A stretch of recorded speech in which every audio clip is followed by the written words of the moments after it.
Great, so we're up to our first session today. It's my pleasure to introduce Dr. Sarah Watson. Sarah is an ADHD board member and has an established expertise as a clinical psychologist, especially in child, adolescent and family psychology. Her research specialties include ADHD, autism, school-based anxiety and behavioural disorders, and is currently the clinical director at Totally Sight. You'll hear in a second what Sarah's going to talk about. Just to repeat, we're not taking questions through the presentation, but there is time at the end to have some questions for Sarah. So it's my pleasure to introduce Dr. Sarah Watson.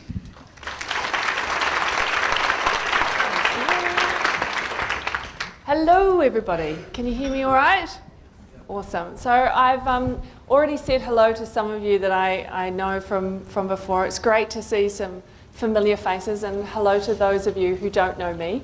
I've worked in the District Health Board and the Child and Adolescent Mental Health Team for considerable years, and are now working in private practice over in Takapuna on the North Shore, where they're currently probably running really hard doing the marathon.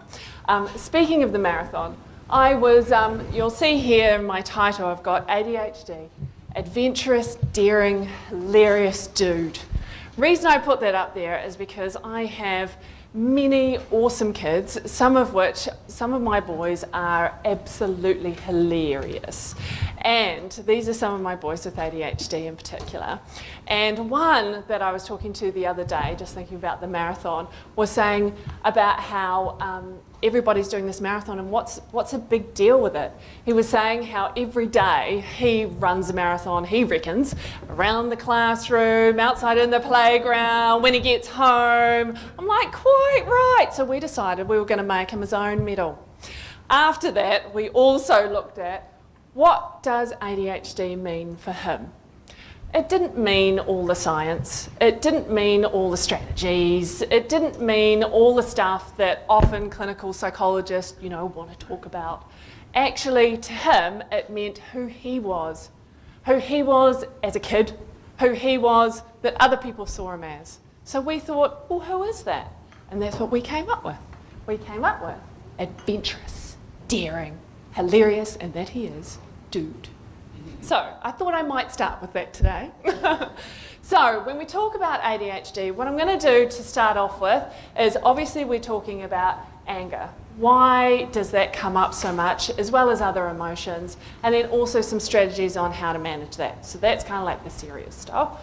But to start off with, what I wanted to do, I guess, this is my own personal bandwagon, is to explain a little bit why, because I have a strong passion for ADHD, and a strong passion because I believe that a lot of people with ADHD are fundamentally misunderstood, and it makes me so cross.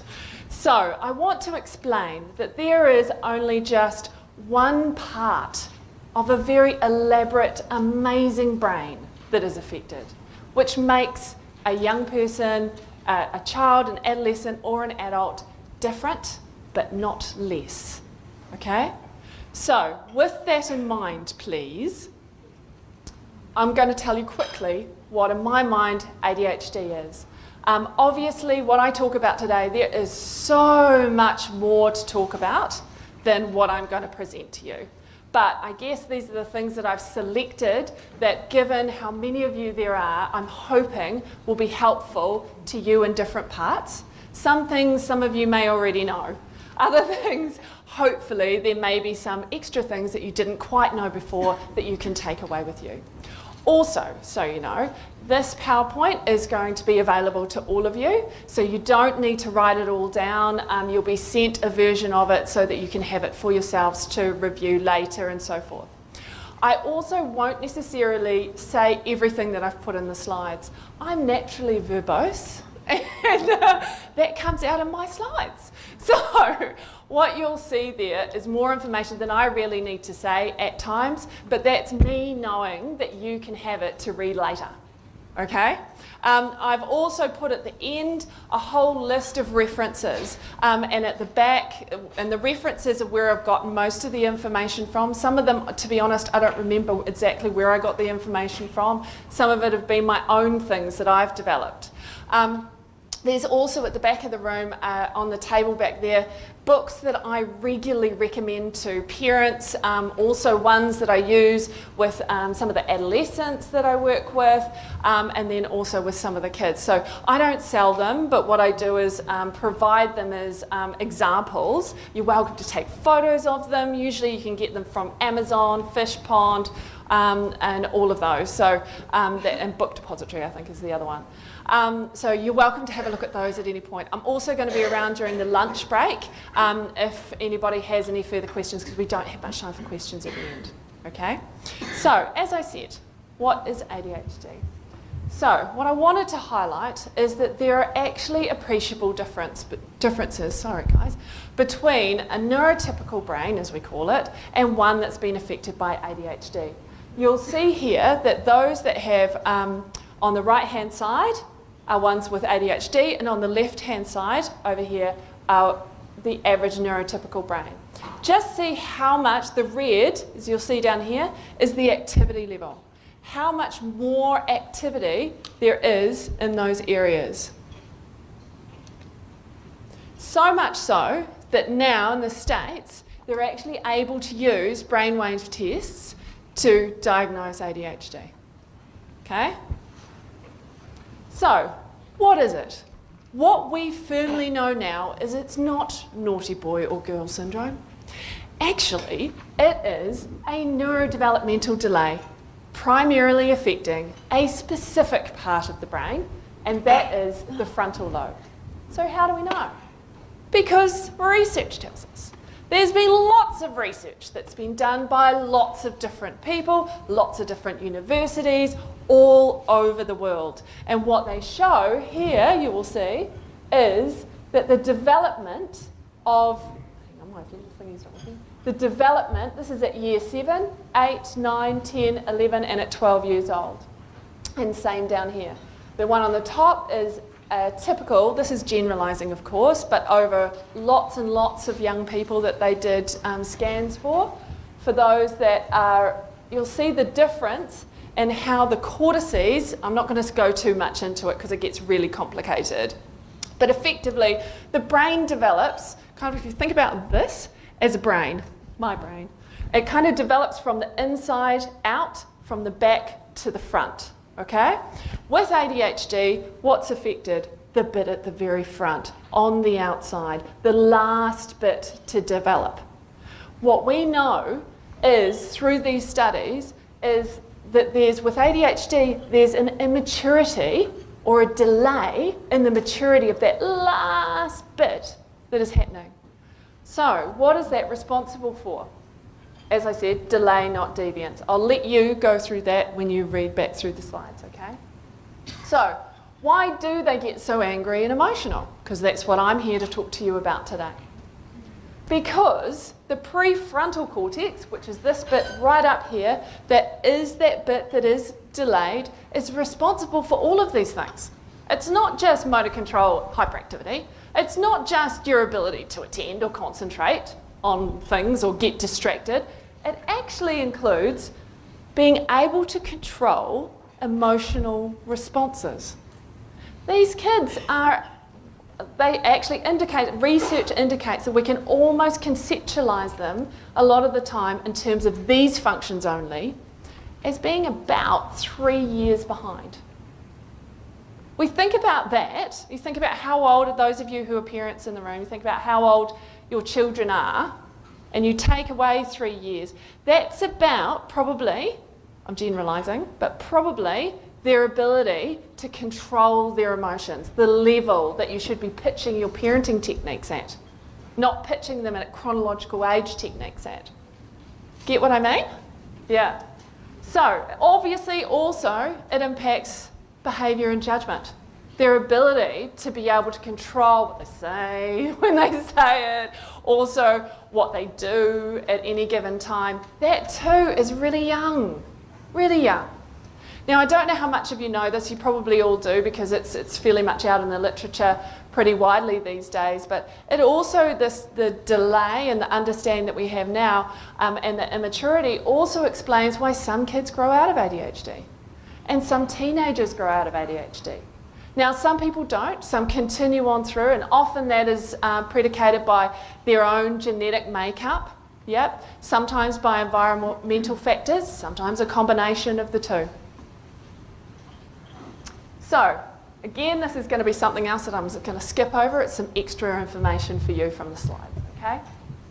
So, take-home message number 1. I'm going to have 3 take-home messages today, all right? And I'm going to summarise them all at the end. Number 1 is their ability to control their feelings and actions is delayed and immature. It's not unable, it's not, I hate the word disordered, but it's not like it's wrong or deficient, yes? But it is delayed. They're not doing it on purpose, and they need support, not telling off. Okay? So why don't my usual techniques work? I hear you say. Well, it's because the brain is at a different stage to same-age kids, so the techniques need to match. So what can we do to reduce the angry outbursts and frustration? I also hear you ask. Well, first we need to attend to the basics, okay? We all know what these basics are, but we need to do it. ADHD kids, adolescents and adults tend to feel quite fussy around food a lot of the time, right? I see so many nods, it's not funny. Yes, right? Usually carbohydrate heavy, loving bread, loving rice, loving anything fried. Yeah. The thing is while that's a preference, it's not healthy for them. So I'm not going to go into huge details about the dietary stuff. There's a lovely lady at the back who'll be able to talk to you about that further if you would like to. There she is. Stand up, wave again. There you go. And also we've got a speaker later on in the day who's going to talk further about that too. So what are important though, I'm just going to go over the basics real quick for you, are the nutrients. Yes? And the nutrients are your vitamins, proteins, minerals, good fats and oils, and water. Our kids need to be drinking more water. A lot of the time we're actually going throughout the day dehydrated. I say all these basics because if you think about it, they're the ones that if we don't get those right in the first instance, then they're working with a mostly empty battery. Yeah? And the thing is that when children are fatigued, hungry, or not having the right kind of nutrients to take them through a day, or dehydrated, then often that will have an impact on the very part of the brain for them that's not working so well. Yes? So it impacts that prefrontal cortex. So we're almost doubly making it bad for them in particular. So this book that I got this out of, by the way, is one of the ones on the back bench back there. So we're talking about, and I use that book because it repeats what most other books talk about. You'll hear a lot about diet with ADHD. Most of the research really firmly says that a healthy, balanced diet is what is needed. Then you have to work out from there, your child, adolescent, or yourself, what you need, right? Because there's across the board and then there's each individual, okay? So, I'm not going to go through all of those, but these superfoods, there are particular superfoods that have a lot of all of those nutrients in them. So even if you've got a fussy child who is struggling to eat and you're struggling to get them to eat all of those different things, then sometimes adding in superfoods can be another way of being able to manage that. Yeah. Then we want to have a look at things to watch out for. So in terms of diet and the basics, one thing to look out for is allergies or intolerances. A lot of kids with neurodevelopmental conditions, so that includes not only ADHD but the autistic spectrum, have an increased risk of having or developing allergies. So if they're complaining about something commonly, especially if there are any of these signs, then you need to talk to your GP. And maybe there might be some reasons to get some further allergy testing or such. Yes, to clarify that. I'm a personal believer of knowledge is power, and you're better to work with what you know rather than what you think. Yes? And we are able to work that out. Largely, mostly, generally. So common food allergies, I put them down the bottom. So they're often the ones that we see, and I see these time and time again, right?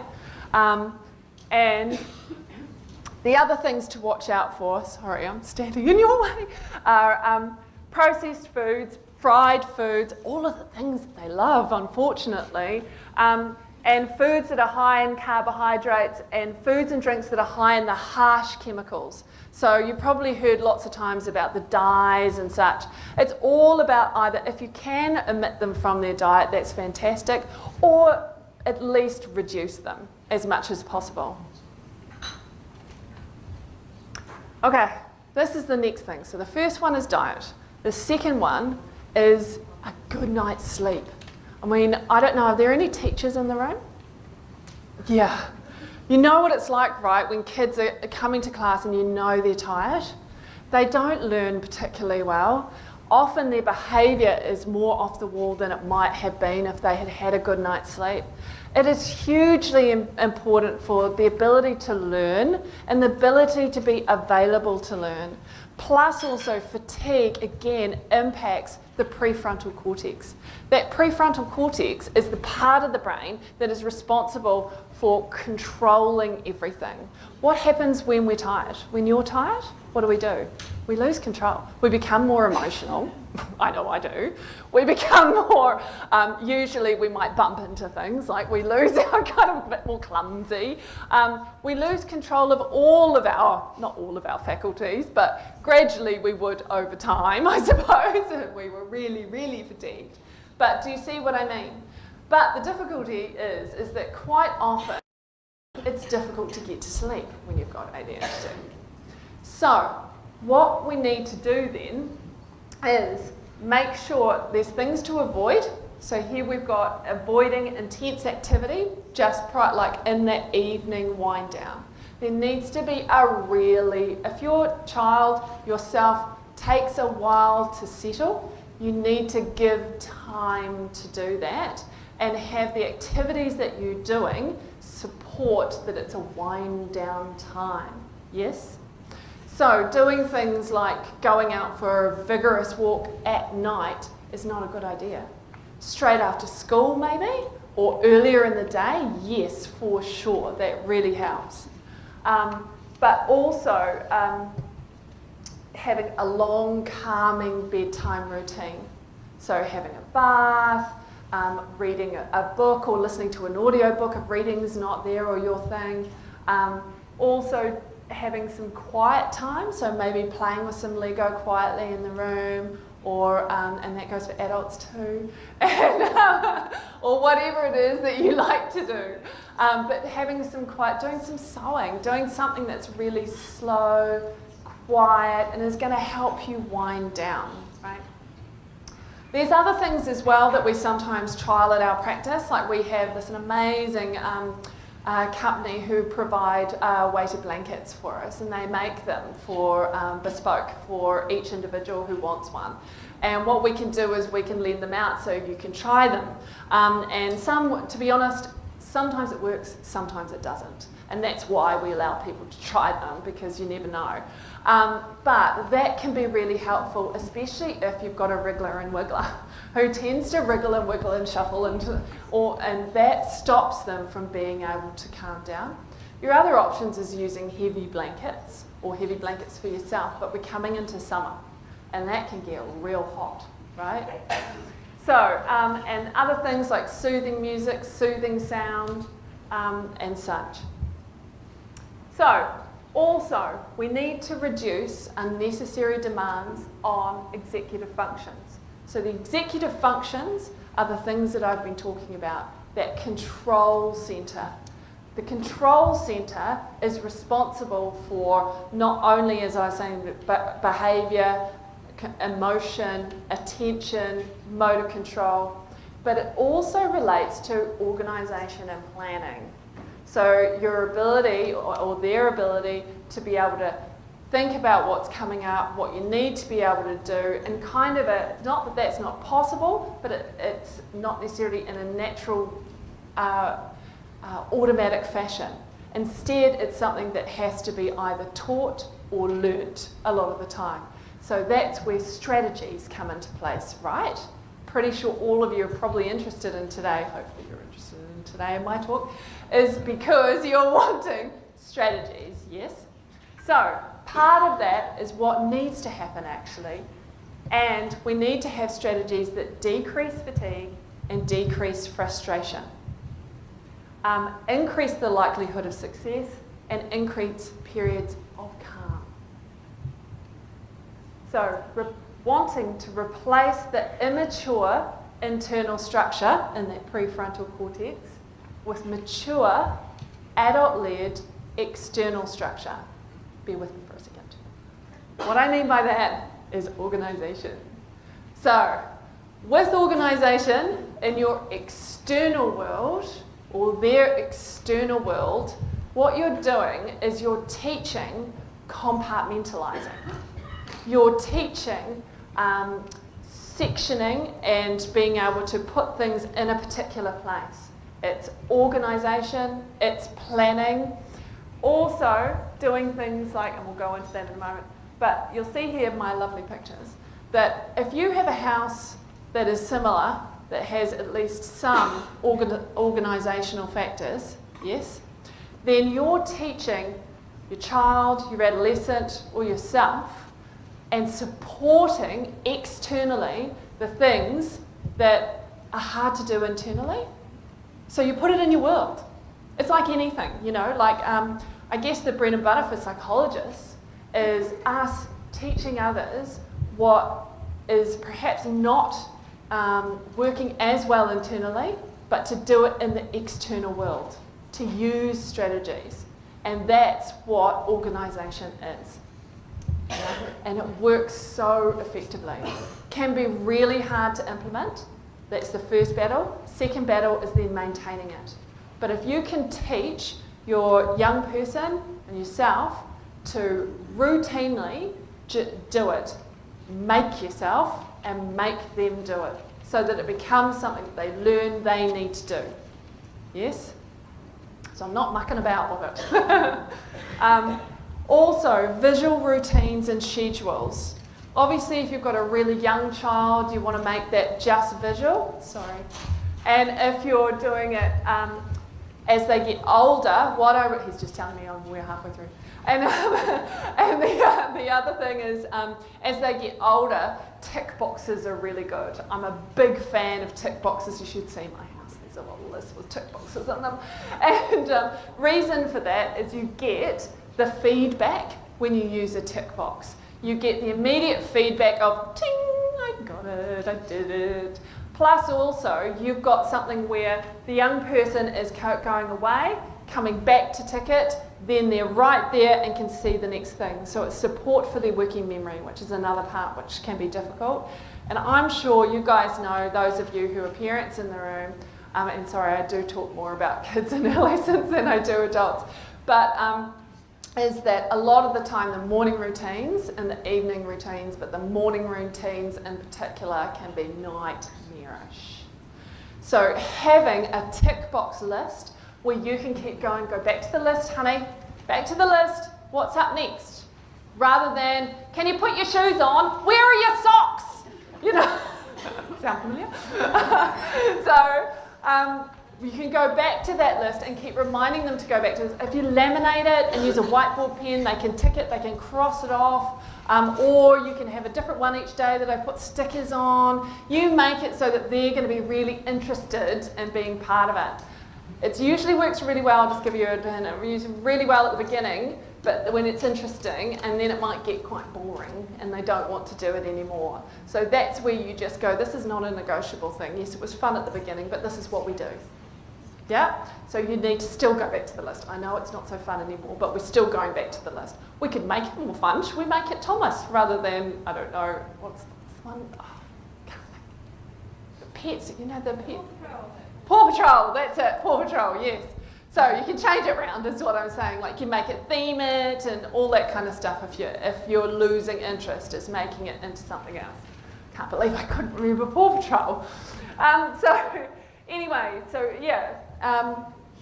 Those are examples.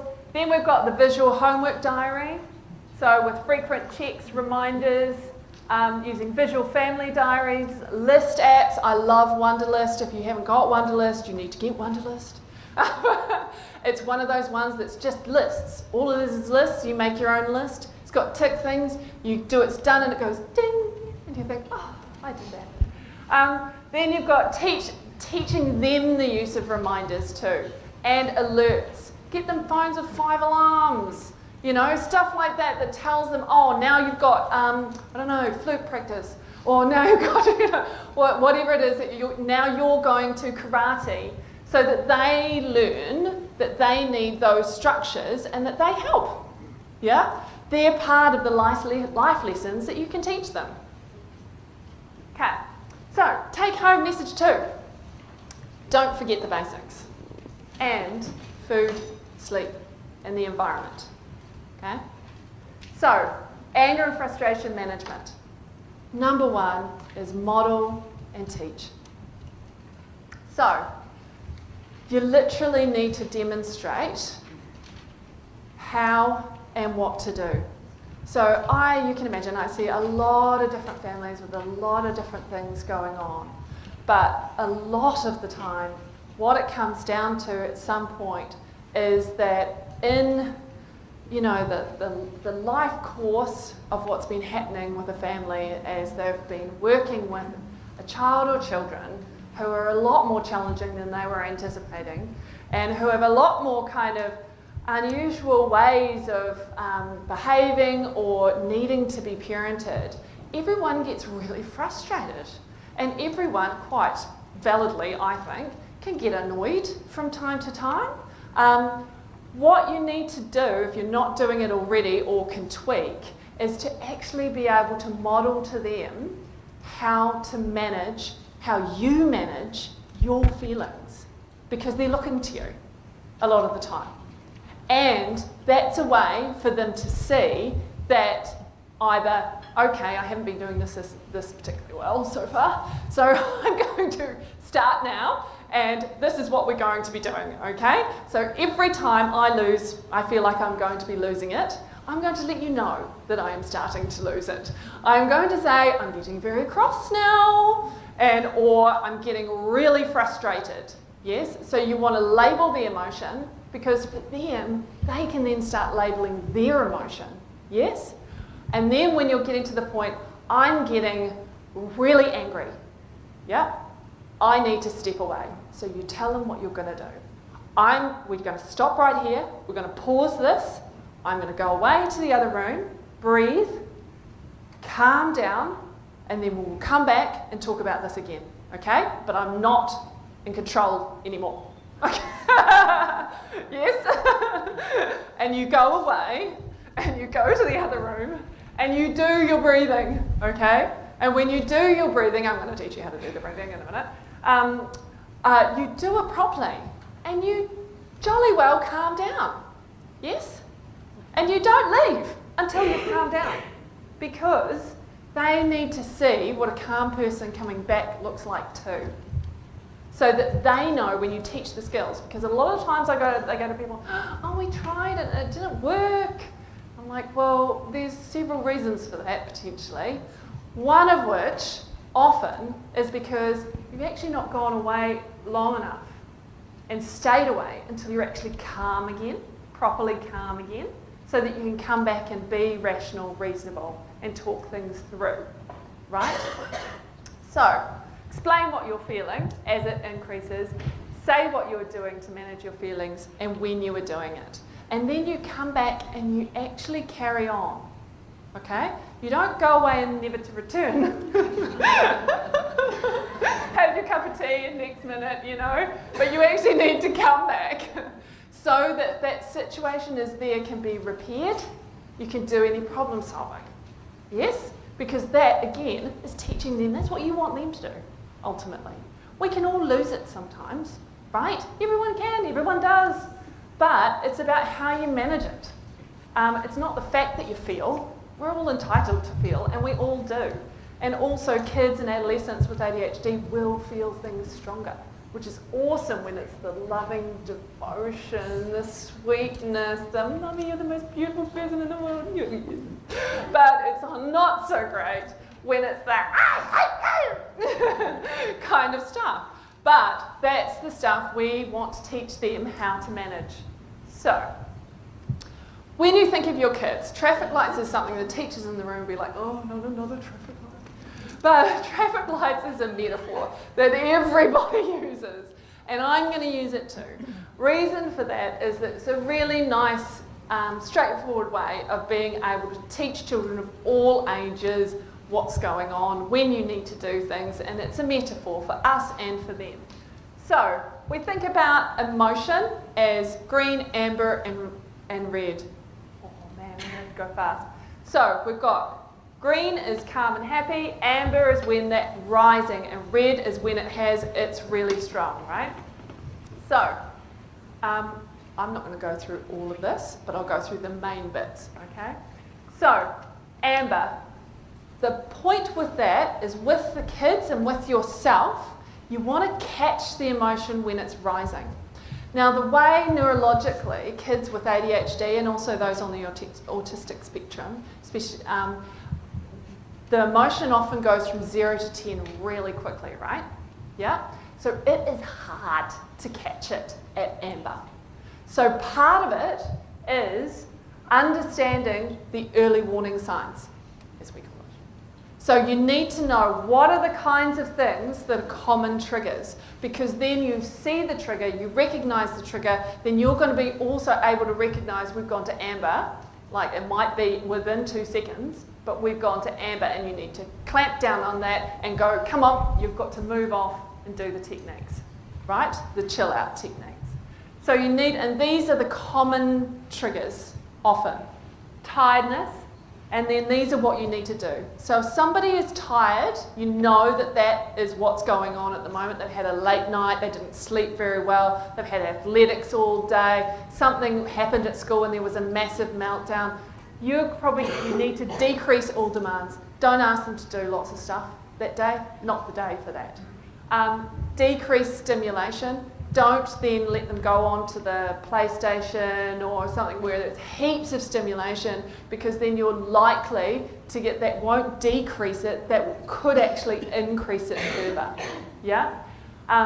Decrease opportunities for friction, is what I call it, which is effectively don't have them around the sibling that might kind of spark them off, you know, or don't take them somewhere where you know where there's that kid who they always fight with that particular time. If you know that they're really tired, it's just giving them an opportunity for things to go wrong. So you don't want to avoid life.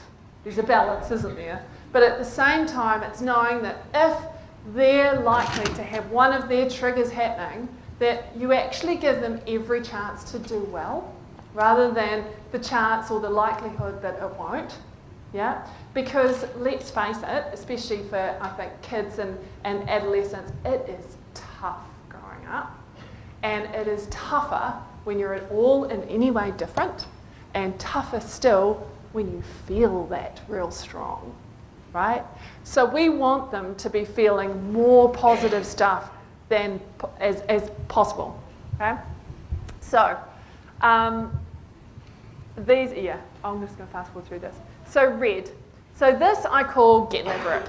So effectively, what you're doing, and not like get a grip as in a bad thing, but more that what you're needing to do is to get a grip on that anger as soon as possible, so that you can do something about it to de-escalate, right? Because you'll probably, I imagine, all know, once rage is there, there's very little you can do, right?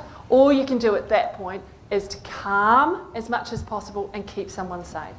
Anger is one of those emotions where a person wants to get everybody else as far away from them as possible. It's very much an externalizing feeling. It's not one that we hold inside, usually. Can do, but not usually, and certainly not for kids. So the number one thing is to teach is to do that going away. Number 2, to go chill. To breathe deep and slow, and if need be, get the energy out. Okay, so if it's somebody who, or yourself, who has a tendency to get really tense and feel like there's a lot of that kind of physical energy in your body, or if a young person or teenager is often will hit out or throw things or kick or any of those kinds of things, then you need to add that in as well. Okay, so then after that I'm going to talk about the calm down in a minute. After that calm down is complete, they're at 0, you come back and return to the situation, because that's an important life skill. It's important to be able to resolve things. And you know what? Most people will forgive just about anything if they genuinely feel like you've just said, I mucked up. I sincerely mucked up. I'm sorry. They'll just usually, most people go, all right. You know, we do, because we're actually hardwired for forgiveness most of the time. And to be able to look past something, especially if, you know, they're your fun mate or the one that you really enjoy spending time with, except for occasionally they kind of muck up, you know, you'll forgive it. So it's an important skill to teach. So return to the situation and then repair. Acknowledging what they could have done differently is another part of teaching that's also really important. So I do this a lot for especially my young people that I work with who tend to do things that really get them into hot water. The kinds of things where they might hurt other people. And a lot of the time when that's been happening a lot, then there gets the sense of I don't really care. And that is a defence. That's a defence because if I did care, I'd be absolutely bereft. And a lot of the time when we actually talk about it, they hate it, but they don't know how to stop it. So that's what they do, yes? But even that becomes a defence in and of itself, especially if they're at the teenage years. So it's important to equip them with skills for how to calm away and then how to re-enter into that situation. Talk about, you know, I know I shouldn't have done that. I don't know why I said that, just kind of blah. Then I said it. And I'm really sorry, it's not actually what I think, or I just shouldn't have said it then. There are much better ways of being able to handle that. Do you mind if we kind of talk about it a bit more? That kind of thing, yes? Which is probably what somebody a bit more mature would say. Can we do questions at the end? Sorry. And the other thing is to problem solve. So if there was an issue that where there were two people, for example, who are not agreeing, then also to talk through and teach in the moment how you resolve that. How do you resolve a problem? Because a lot of the time, like I was saying, there's a delay, but there's not a lack of capacity, yes? So what that means is they need to be taught. And you'll have to do more teaching, potentially. So, chill skills. I'm all about apps at the moment. And I'm all about apps because they seem to be the thing that is the easiest way to get buy-in from young people. So, the apps that I'm using with chill skills. So what I talk about with my young guys and gals is, and I hope Dan Carter doesn't mind this because I've kind of stolen his name, but I call it the Dan Carter method. And I do that because I predominantly work with a lot of boys. And I say how, you know, when he's there and he's ready to do his kick, and you see he does that thing where he walks back and he goes like this and he's looking up. And then you see he does this. That's the Dan Carter method. What that is? 4-2-4. That's hold for 2, out. Right? 4-2-4. And he does that till his farm is calm. Then he can just concentrate on that and just go over. Right? So, That's what I teach them, the 424 Dan Carter method. Now you can use Settle Your Glitter, which is a really good one for girls especially. It's on the iPad or on the phone, and what you do is it's got the pufferfish to the right there, and the pufferfish will get bigger as you have to breathe in. First of all, actually when you first say play, it wants you to identify your emotion, and then you press play and you have to shake it. Right? So it gives you a bit of an opportunity to shake the glitter up and get some of that energy out. So you have to shake. And then you have to look at it and go with the pufferfish until all the glitter is settled. Okay?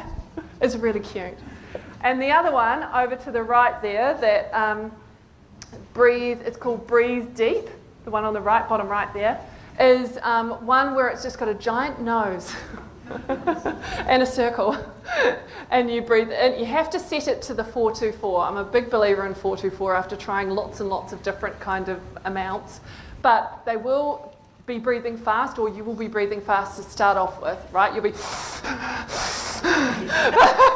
so you're just going to have to slow it down. So it's hold at the beginning, and then over time it will start, but the nose will go hold to out through the mouth. So it also gives you a visual for what you're doing, because you have to breathe in through the nose and breathe out through the mouth. It's best to do that into your diaphragm, to be honest, but I don't have time to go into that today. So that's pushing out into your diaphragm when you breathe in, and in when you breathe out, which seems nonsensical but works very well. But there's lots and lots of apps, plus also things on the internet that can show you that. The other thing that I've been using really successfully, I am in private practice, so a lot of the families are able to afford this. I'll just predicate this with that. Fitbits. There are so many people who seem to have, the watches, and even have the Fitbits that they don't use. They got them for Christmas and they never really used it much. So anyway, I'm like, give it to, and then, because what you can do is you can see your pulse rate. So what you do is you get them to take their pulse rate when they're calm. What's their usual pulse rate? What happens when you get angry? What happens with your heart rate? Right? So it increases. They can see, and when they go off and do their breathing, they have to put it down to whatever it is, it's their resting rate. Right? So it's something visual, and it works really well at school because they have to go off, calm, they're fine, until they're back to their resting rate, and then they can come back in and repair. Okay? So, as I said, if needed, get physical anger, aggression out in the appropriate way. So these are just examples of different things, and these are the ones that generally work, believe it or not. They seem really but yes, they do work, right? And anybody who's tried these before will know they do, especially trampoline. Trampolines are awesome.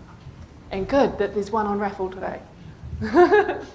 Okay, so a personal favourite of mine and my girls that I work with is the Dance It Out method, which I think I stole from, was it Grey's Anatomy? So a long time ago when they used to do it. Does anybody remember that? Yes, I do too. Yeah, so we do that in my office sometimes. We dance it out because it's about kind of being able to do what you love and going with an interest, but getting all that energy out, yes, in an appropriate way, rather than going to things that are in inappropriate ways. Singing loudly is another one if you're able to. I recommend that in the shower usually. So, take home message 3. It's not coming naturally yet, so teach them the skills to manage their emotions. Practice those skills. Teach them when they're calm so they can easily remember it when they're angry. That's so important. They have to know how to do it when they're calm, especially if you're showing them what you're doing. Then they may be calm, they may be not, but they're able to see it, plus also you're teaching them what to do. Okay? What if they won't do it? I hear you ask. Well, very quickly, because I need to finish up. If they won't do it, you need to reinforce it. You need to reward it, right? None of us like to do stuff that we don't really see that there's any point to, and they may not, to be honest. So, what you need to do is incentivize it. Make it worth it that they learn it. Yes? Because telling them off for not doing it in a situation that's already angry is not going to be helpful. So this is one area where I really recommend getting in a reward program for practicing the skills and then also doing the skills in the moment. I give out double points for doing it when you're angry, triple points if it's super, super big. Yeah?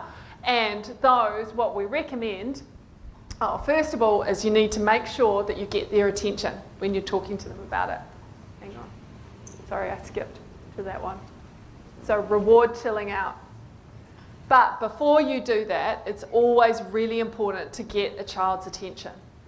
I'm going to skip to this one. So here I've got a list of possible rewards because I often get asked that. Please, no money. Money just works out terribly in every instance that it's been used from what I can tell. You're much better off to do a variety of things. One of the things I often recommend is like a treasure box or such, so that there's a load of different things that they can choose from. And remember, it has to be their currency, not yours. So what they want. The number one that works though, see it at the top, screen time. So we recommend a maximum of 1 to 2 hours per day if you're into screen time. When I say screen time, I mean fairly much anything with a screen, right? And I mean, in our house, we're like a screen, like literally, if there is any screen involved, then that's what we're talking about. So 15 minutes, or 15 minutes doing what they want with somebody. So usually that would be with mum or dad, or it could be grandma or grandpa or anybody, especially if it's a busy family.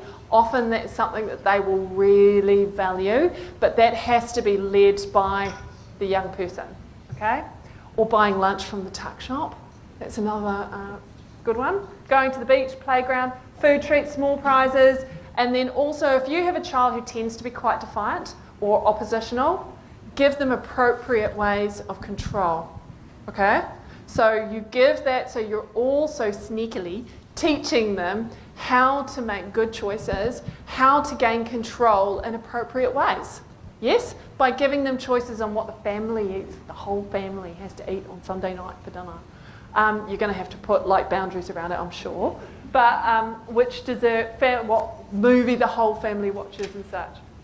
So, the take-home messages from my talk are, 1, their ability to control their emotions is immature.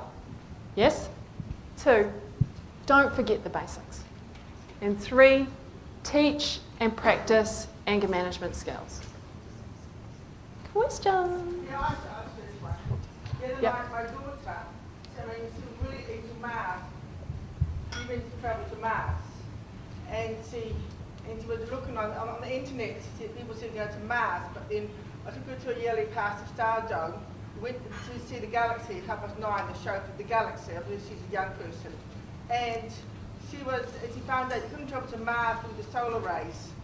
And the gravitational pull stops you from having the solar winds and you from getting the radiation from the sun. Can I just interrupt you for a second? Number one, it's really hard to hear you. Oh. But also, that sounds like it's probably going to be more than a really quick answer. But she got really upset because she had her heart fixed on that we could travel to Mars. So we couldn't because of the gravitational pull from the Earth. Yeah. So when she found out, we got home in the bedroom, instead of started screaming, we didn't know why we didn't have any feelings in her upset. Yeah. Which could be in inverted anger or upset that she couldn't have to Mars, her screaming. I didn't know how to calm her down, wrap my arms around her to hold her until she calmed down. And I found that very, very unusual because you're watching for hours how you have the Mars and the galaxy and everything. Why did she start screaming upset? Why couldn't she control her feelings? Well, probably because controlling her feelings is really difficult for her. But the thing, I guess, the message, I don't know why, I can't be able to decipher that just from what we've talked about. We would need to talk about that further. But in terms of developing skills, does she know how to calm herself down? I think she does control herself now. She does. community where a child teacher had more difficulty. Is it possible, I would say, to try and teach her those calm down skills that we've talked about? Yeah, so that at those moments you can go back to this is what we need to do. Yeah? All right, perhaps have a catch up afterwards because Yeah, I am I'm the around time at police, lunchtime. and I do feel bad for that. So thank you, Sarah. No problems. Now Sarah is around for the day, and you can catch up with her if you have any questions at lunch. But wasn't that fantastic?